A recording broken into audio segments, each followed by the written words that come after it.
Halo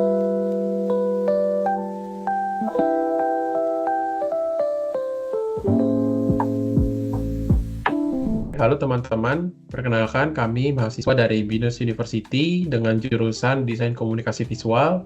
Pada hari ini kami akan memaparkan mengenai materi, yaitu mengenali jenis-jenis tempat sampah berdasarkan warnanya. Dari materi ini kami harapkan penonton akan dapat memahami perbedaan tempat sampah berdasarkan warnanya, dan juga kita dapat meningkatkan kesadaran akan pentingnya membuang sampah pada tempatnya. Lalu untuk grup membernya itu tersendiri, Saya Manuel Ronaroy Sembiring Menyala dengan NIM 2502047865 dari Desain Komunikasi Visual New Media. Saya Muhammad Ilham dengan NIM 25020036661, mahasiswa Desain Komunikasi Visual New Media. dan saya Kavin Matthew Hanwari dengan NIM 25401300945 dari Desain Komunikasi Visual New Media.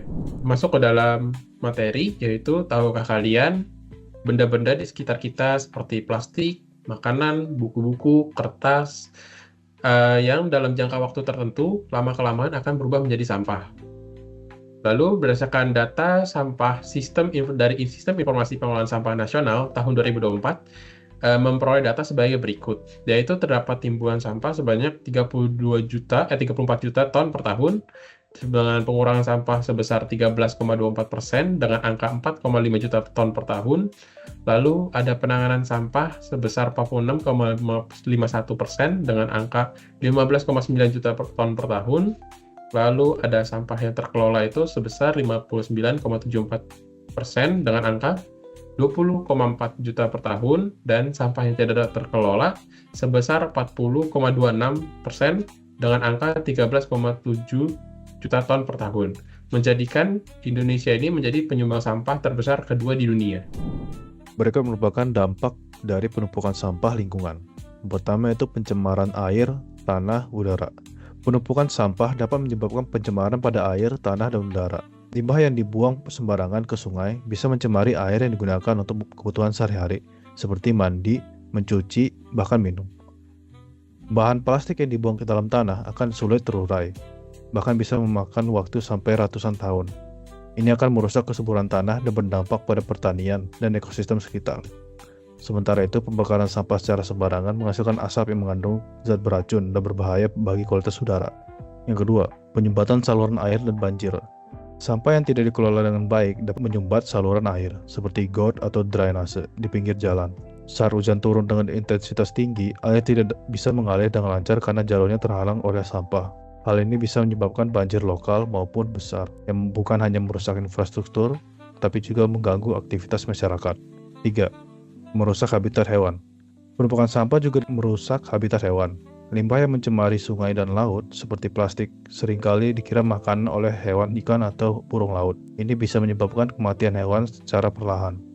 4. Penularan penyakit. Sampah yang tidak dikelola dengan baik bisa menjadi sarang bagi mikroorganisme berbahaya seperti bakteri, virus, dan parasit. Tumpukan sampah, terutama yang mengandung sisa makanan atau limbah basah, bisa menjadi tempat berkembang biaknya lalat, tikus, dan kecoa. Air yang tercemar limbah pun menjadi media penyebaran bakteri yang dapat menyebabkan berbagai penyakit seperti diare, demam tifoid, bahkan infeksi kulit yang serius. Yang kelima, gangguan pernapasan. Pembakaran sampah secara terbuka yang masih sering dilakukan dapat menghasilkan asap beracun. Asap ini mengandung partikel halus seperti karbon monoksida dan senyawa kimia yang berbahaya lainnya. Saat terhirup, partikel ini dapat menyebabkan iritasi saluran pernapasan, memicu penyakit seperti bronkitis, asma, dan pada jangka panjang bahkan dapat menyebabkan kerusakan organ dalam seperti paru-paru. Maka dari itu diberikan solusi untuk mengatasi dampak tersebut, yaitu mengenali tempat sampah kalian. Setiap warna pada tempat sampah memiliki kategori masing-masing yang dapat kita bahas. Nah, manfaat untuk mengenali tempat sampah yaitu pertama, untuk mencegah polusi. Mencegah material berbahaya yang dapat menyebabkan zat berbahaya jika dibuang sembarangan. Yang kedua, daur ulang untuk menghemat sumber daya. Salah satu alasan utama pemilihan sampah adalah untuk memisahkan bahan yang dapat didaur ulang, seperti plastik, kertas, dan logam, dari sampah lainnya. Daur ulang membantu menghemat sumber daya alam yang makin langka, mengurangi kebutuhan untuk mengekstrak bahan baku baru, dan mengurangi konsumsi energi yang diperlukan dalam proses produksi. Yang ketiga, menghemat energi. Dengan memilah sampah, kita bisa menghemat energi dan mengurangi emisi gas rumah kaca yang dihasilkan dalam proses produksi. Hal ini membantu mengurangi dampak perubahan iklim dan mendorong pengurangan jejak karbon kita. Yang keempat, mengurangi sampah di tempat pembuangan akhir atau TPA. Pemilihan sampah membantu mengurangi bahan-bahan yang tidak dapat didaur ulang dan mengarahkannya ke proses pengelolaan yang lebih ramah lingkungan. Berikut ini ada jenis-jenis tempat sampah berdasarkan warnanya. Yang pertama tuh ada tempat sampah organik, dia warnanya tuh hijau. Sampah organik merupakan sampah yang memiliki sifat mudah terurai atau mudah membusuk di alam, seperti sisa makanan, daun-daunan, atau ranting pohon. Berikutnya tempat sampah anorganik, biasanya warnanya kuning. Jenis-jenis sampah anorganik yang bersifat sulit diurai, biasanya seperti plastik, kaleng, dan styrofoam. Yang ketiga itu ada tempat sampah B3, biasanya tempat sampahnya warna merah. Tempat sampah warna merah merupakan wadah untuk membuang limbah bahan berbahaya beracun atau B3. Sampah yang termasuk B3 seperti gelas, beling, bekas deterjen, dan pembasmi serangga. Yang keempat ada tempat sampah kertas yang biasanya warna biru. Tempat sampah warna biru ini merupakan wadah khusus untuk membuang limbah kertas. Yang kelima ada tempat sampah residu, dia warnanya abu-abu. Tempat sampah abu-abu menjadi wadah untuk sampah residu. Contoh sampah residu ini seperti popok bekas, pembalut bekas, permen karet bekas, dan puntung rokok. Untuk menambah penjelasan terhadap materi ini, saya telah membuat video pembelajaran yang dapat memperjelas mengenai pemaparan tempat sampah berdasarkan warnanya.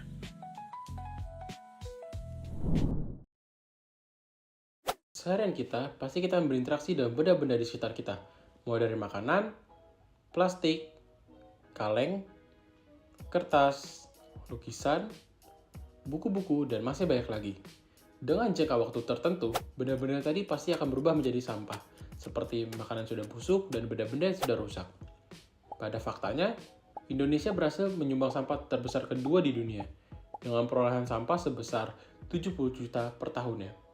Tapi tahukah kalian, tempat sampah itu memiliki beberapa jenis berdasarkan warnanya loh. Pasti akan buat kita bingung dan bertanya-tanya, apa bedanya? Kan semua sampah sama saja.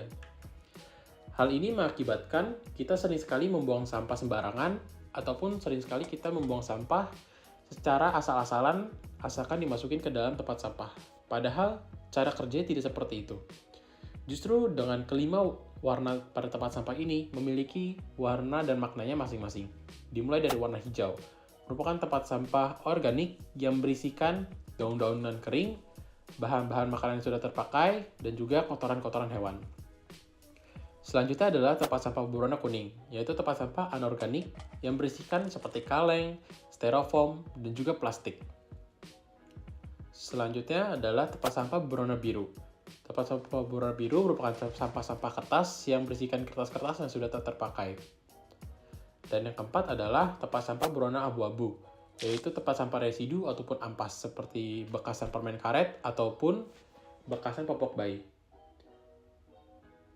Lalu yang terakhir adalah tempat sampah berwarna merah atau B3.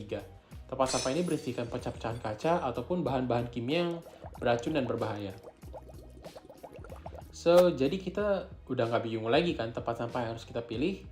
Ingat, jangan sampai salah pilih tempat sampah, sesuaikan dengan warnanya masing-masing. Akhir kata, saya ucapkan sekian dan juga terima kasih.